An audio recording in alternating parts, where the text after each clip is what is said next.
Hello बच्चों, फिर से आपका वेलकम है मेरे चैनल पे। और मेरा नाम है अनिरुद्ध और मैं आपको पढ़ाता हूँ आईआईटी जेई और नीट के लिए केमिस्ट्री। तो आज हम क्लास 12 का जो चैप्टर है सॉल्यूशन, उसका लेक्चर 2 देखने वाले हैं। और आज का हमारा टॉपिक है वेपर प्रेशर। ये वेपर प्रेशर जो टॉपिक है ये बहुत ही ज़्यादा इम्पोर्टेंट है सॉल्यूशन चैप्टर में। इससे क्वेश्चंस आते ही है। ठीक है, आप प्रीवियस ईयर क्वेश्चन उठा के देख लीजिए, बहुत सारे क्वेश्चन इसी टॉपिक से आए हुए हैं। ठीक है, और ये जो टॉपिक भी है ये बहुत बेसिक टॉपिक है टू अंडरस्टैंड सॉल्यूशन फर्दर। ठीक है, आप जो अब राउलेट्स लॉ पढ़ेंगे तो वेपर प्रेशर का बेसिक नॉलेज आपको बहुत ही ज़्यादा हेल्प करेगा समझने के लिए। ठीक है, पूरा का पूरा राउलेट्स लॉ इसी टॉपिक के ऊपर बेस्ड भी है। ठीक है, तो आज हम देखेंगे कि वेपर प्रेशर होता क्या है। पहले देखिए, मैंने क्या किया, एक कंटेनर को कंसीडर किया है। उस कंटेनर के अंदर हमने कोई भी एक लिक्विड, जो एक लिक्विड है उसको हमने लिया है। और आपको पता ही होगा कोई भी लिक्विड टाइम के साथ इवापोरेट होता है। कोई भी लिक्विड हो उसका इवापोरेशन का कुछ ना कुछ तो होगा, कुछ ना कुछ तो रेट होगा। स्लो हो सकता है, फास्ट हो सकता है। ठीक है, जैसे कि वोलाटाइल जो लिक्विड्स होते हैं वो बहुत ही ज़्यादा फास्ट इवापोरेट कर जाता है।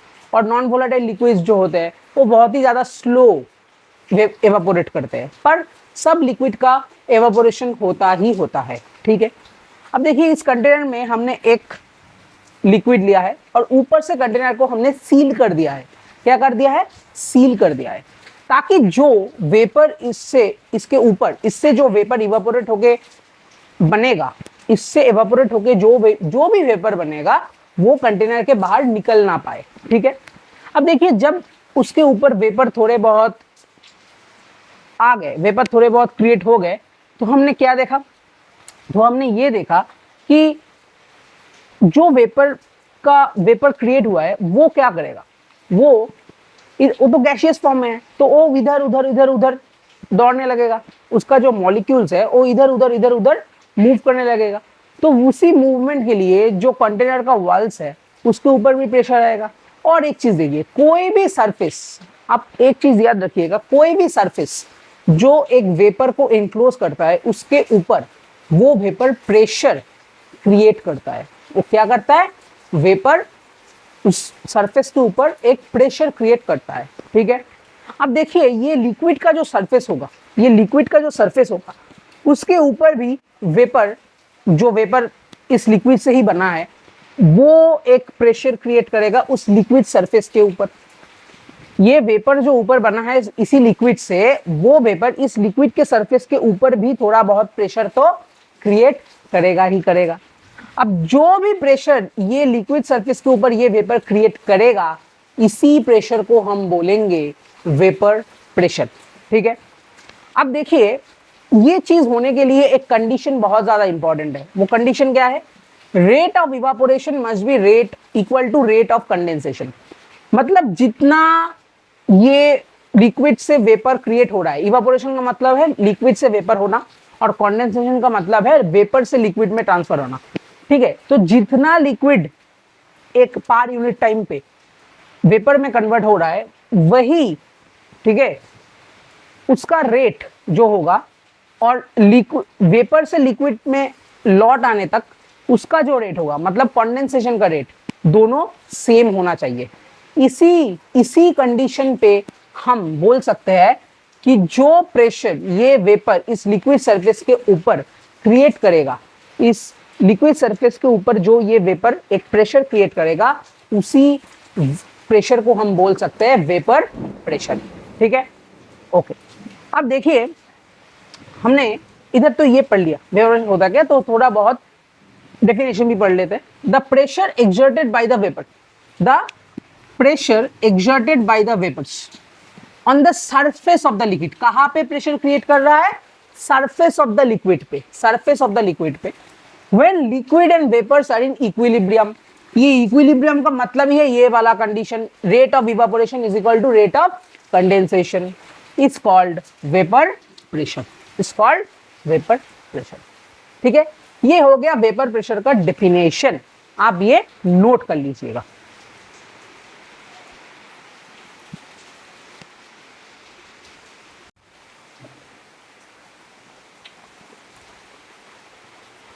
अब देखिए अगला टॉपिक जो हमारे पास है वो है फैक्टर्स अफेक्टिंग वेपर प्रेशर। अब फैक्टर्स अफेक्टिंग वेपर प्रेशर क्या है, मतलब कौन कौन से फैक्टर अगर हमने चेंज किया तो वेपर प्रेशर भी चेंज होगा। अब देखिए वेपर प्रेशर होता क्या है कि लिक्विड के ऊपर का जो वेपर है, लिक्विड के ऊपर का जो उसी लिक्विड का वेपर है वो कितना प्रेशर क्रिएट कर रहा है लिक्विड सरफेस के ऊपर।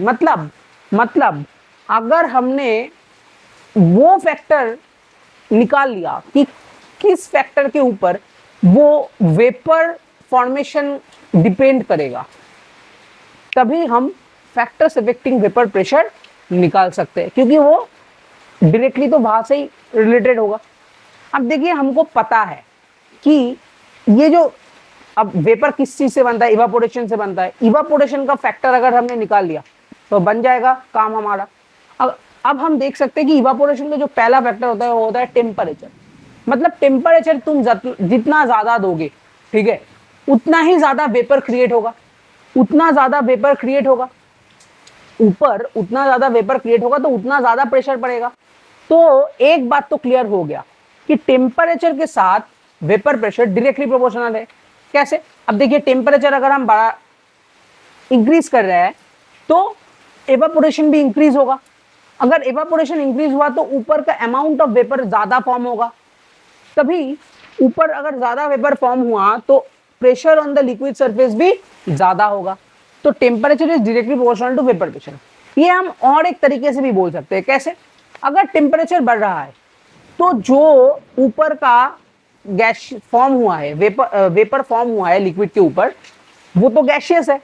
तो टेम्परेचर बढ़ाने से kinetic energy of the gaseous molecule भी बढ़ जाते हैं, वो इधर उधर बहुत जल्दी जल्दी दौड़ते रहते हैं, ठीक है। तो kinetic energy of the gas molecule बढ़ जाता है।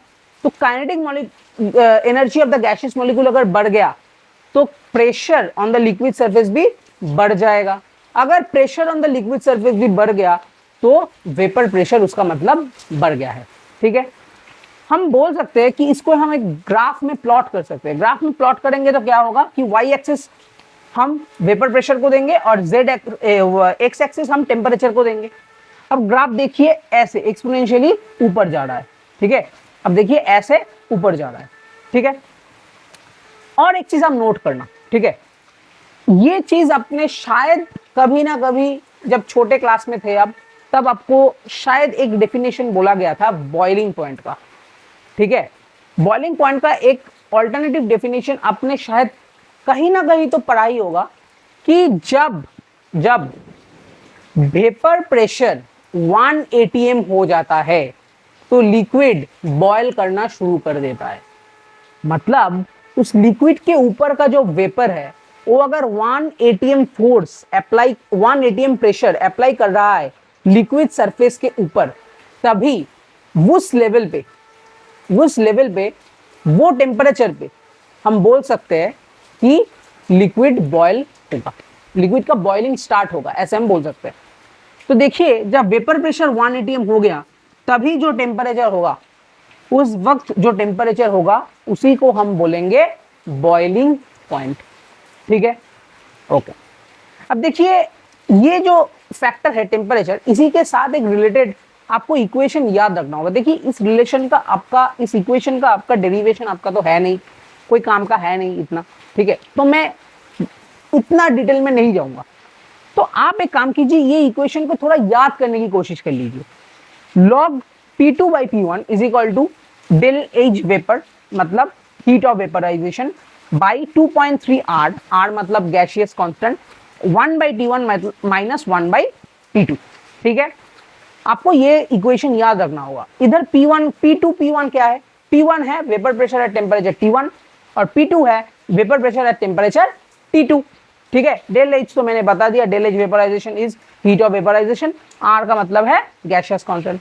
जब भी आप इस इक्वेशन को यूज करके कोई भी न्यूमेरिकल करने जाओ तो एक चीज याद रखना, ये R का वैल्यू, गैस कांस्टेंट का वैल्यू आपको थोड़ा ध्यान से यूज करना होगा। अगर डेल एच वेपराइजेशन मतलब हीट ऑफ वेपराइजेशन जूल में है तो आपको गैस कांस्टेंट 25/3 यूज करके इक्वेशन में करना होगा, क्योंकि ठीक है। और अगर आपका डेल एच का वैल्यू कैलोरीज में दिया हुआ है तो आपको आर का वैल्यू 2 यूज करना पड़ेगा, तभी जाके आपका सही आंसर निकलेगा। तो ये सारे चीज आप नोट कर लीजिए।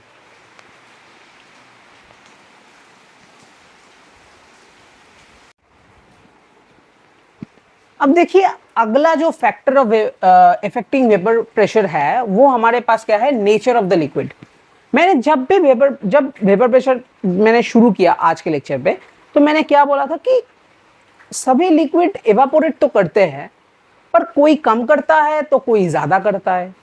कोई ज्यादा वोलाटाइल लिक्विड जिसको हम बोलते हैं, जैसे कि आप पकड़ लीजिए इथाइल अल्कोहल हो गया, कोई भी जो ज्यादा इवापोरेट कर जाता है, ठीक है, तुरंत इवापोरेट कर जाता है, वो जो लिक्विड होते हैं उनको हम क्या बोलते हैं कि वोलाटाइल लिक्विड्स है। तो वोलाटाइल लिक्विड्स में आपका क्या होगा, वोलाटाइल लिक्विड्स में आपको पता होना चाहिए, वोलाटाइल लिक्विड्स में ज्यादा जल्दी वेपराइजेशन होगा, तो मोर एंड मोर वेपर ऊपर क्रिएट होगा और उतना ही ज्यादा प्रेशर क्रिएट होगा सरफेस लेवल के ऊपर लिक्विड का, तो वेपर प्रेशर उतना ज्यादा होगा। ठीक है, तो हमने क्या लिखा है मेनली। अब देखिए, अच्छा ठीक है, मैं और एक चीज आपको समझा देता हूं। अब देखिए इवापोरेशन जो है ये नेचर ऑफ द लिक्विड के ऊपर कैसे डिपेंड करेगा। ठीक है, अब देखिएगा आप एक जगह पानी H2O रख दीजिए और एक जगह अल्कोहल रख दीजिए, अल्कोहल जल्दी इवापोरेट करके निकल जाएगा, पानी फिर भी रह जाएगा। ठीक है, तो अल्कोहल का मॉलिक्यूल का बीच का जो इंटरैक्शन है, अट्रैक्टिव इंटरैक्शन, वो बहुत ज्यादा कम है। अब देखिए ना, आपके बहुत सारे दोस्त होंगे, तो जिन लोगों के साथ आपका दोस्ती बहुत ज्यादा अच्छा होता है, अट्रैक्शन बहुत ज्यादा होता है, उन लोगों से अब जब बात करने लगते हो तो बहुत देर तक बातें होती है। और जिन लोगों के साथ उतना ज्यादा आपका अट्रैक्शन नहीं है, उन लोगों के साथ बात थोड़ी बहुत हाई हेलो पे लिपट जाता है। ठीक है, तो यहां से क्या पता चलता है, अगर अट्रैक्शन मॉलिक्यूल के बीच में, लिक्विड मॉलिक्यूल के बीच में जो अट्रैक्शन है वो अगर ज्यादा हुआ तो जल्दी इवापोरेट नहीं होगा, उतना ज्यादा इवापोरेट नहीं होगा। अगर वही अट्रैक्शन अगर कम हो गया तो इवापोरेशन ज्यादा होगा। ठीक है, अब एक चीज देखिए मैंने क्या लिखा, mainly depends on the forces between the liquid molecule. मतलब लिक्विड मॉलिक्यूल के बीच में जो फोर्स है, फोर्स ऑफ अट्रैक्शन है, ठीक है, ये फोर्स कैसा फोर्स है, अट्रैक्टिव फोर्स है, अट्रैक्टिव फोर्स है, ये चीज ध्यान रखिएगा। अगर ये अट्रैक्टिव फोर्स के ऊपर डिपेंड करता है। ठीक है, फिर मैंने क्या लिखा, if forces between liquid molecule is more, मतलब अट्रैक्टिव फोर्स अगर ज्यादा हुआ तो लेस वेपर विल फॉर्म, तो उतना ही कम इवापोरेशन होगा, तो उतना कम ही वेपर क्रिएट होगा। और जितना ज्यादा कम वेपर क्रिएट होगा तो वेपर कम प्रेशर क्रिएट करेगा लिक्विड सरफेस के ऊपर, तो वेपर प्रेशर भी कम हो जाएगा। तो यहां से हमको एक चीज पता चल जाता है कि vapour pressure is directly proportional to intermolecular force of attraction. Vapour pressure is inversely proportional, sorry, vapour pressure is inversely proportional, directly नहीं, inversely proportional to intermolecular force of attraction between liquid molecules. मतलब intermolecular force of liquid molecule अगर ज्यादा हुआ तो कम vapour create होगा, vapour pressure कम हो जाएगा। अगर इंटरमॉलिक्यूलर फोर्स ऑफ लिक्विड कम हुआ तो वेपर ज्यादा क्रिएट होगा, वेपर प्रेशर भी ज्यादा क्रिएट होगा। ठीक है, अब देखिए मैंने दो एग्जांपल लिए हैं आपके लिए क्वेश्चंस के कि HF वर्सेस HCl, इन दोनों में वेपर प्रेशर किसका ज्यादा होगा। अब हमको पता है कि HF जो है हाइड्रोजन फ्लोराइड, इसमें क्या होता है, हाइड्रोजन बॉन्ड होता है, और HCl में क्या होता है, डाइपोल डाइपोल इंटरैक्शन होता है। ठीक है, अब अगर हाइड्रोजन बॉन्ड, हमको पता है hydrogen bond is more stronger than dipole dipole interaction. ठीक है, ये हमने केमिकल बॉन्डिंग में पढ़ा हुआ है। ठीक है, types of classification of chemical bonds, ठीक है, उसमें हमने किया है कि हाइड्रोजन बॉन्ड ज्यादा स्ट्रॉन्ग है डाइपोल डाइपोल इंटरैक्शन से। ठीक है, तो हम इधर से क्या बोल सकते हैं कि भाई साहब इंटरमॉलिक्यूलर फोर्स, तो भाई साहब HF में ज्यादा होगा HCl से, HF में ज्यादा होगा HCl से, तो वेपर प्रेशर इनवर्स हो जाएगा कि HF का वेपर प्रेशर कम हो जाएगा HCl से, HF का वेपर प्रेशर कम हो जाएगा HCl से। अब देखिए H2O वर्सेस HCl में क्या होगा, हमको फिर से पता है H2O में भी हाइड्रोजन बॉन्ड होगा और HCl में डाइपोल डाइपोल इंटरेक्शन होगा, HCl में भी डाइपोल डाइपोल इंटरेक्शन होगा। तो फिर सेम है कि हाई मतलब इंटरमोलिकुलर फोर्स अगर बताए, इंटरमोलिकुलर फोर्स हम देख सकते हैं कि H2O का ज़्यादा होगा HCl से, तो वेपर प्रेशर उल्टा हो जाएगा, H2O का कम होगा HCl से। ये बात हमको पता चल गया। और एक चीज इधर आप थोड़ा याद रखिएगा कि vapour pressure is inversely proportional to boiling point also. Boiling point also कैसे? अब पकड़ लीजिए, आपको A और B दो मॉलिक्यूल दिया गया है, दो लिक्विड दिया गया है।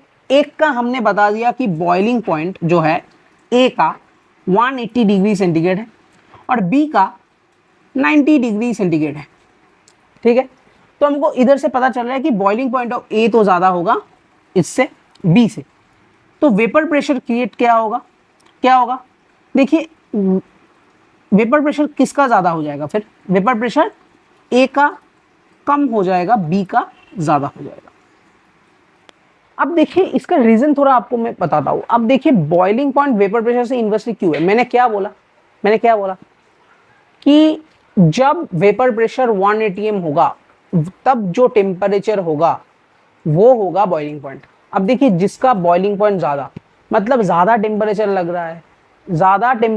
रहा है, तो मतलब वो मॉलिक्यूल के बीच का जो इंटरमोलिकुलर फोर्स है वो ज़्यादा है, और इंटरमोलिकुलर फोर्स ज़्यादा होगा तो वेपर प्रेशर कम हो जाएगा, ये रिलेटेड कैसा है? देखिए कि बॉइलिंग पॉइंट ज़्यादा, इस चीज़ का मतलब क्या है कि ज़्यादा एनर्जी लगेगा, अब एनर्जी ज़्यादा क्यों लग रहा है? क्योंकि इंटरमोलिक्यूलर फोर्स भी ज़्यादा है, और इंटरमोलिक्यूलर फोर्स अगर ज़्यादा है तो वेपर कम क्रिएट होगा, और वेपर अगर कम क्रिएट हो रहा है तो भाई साहब वेपर प्रेशर भी तो कम ही क्रिएट होगा। तो ये होता है explanation of nature of liquid, how nature of liquid is dealing with the vapour pressure effect. ठीक है, नेचर ऑफ लिक्विड चेंज करने से वेपर प्रेशर कैसे चेंज होगा ये हमने थोड़ा बहुत देख लिया है, तो ये आप नोट कर लीजिए।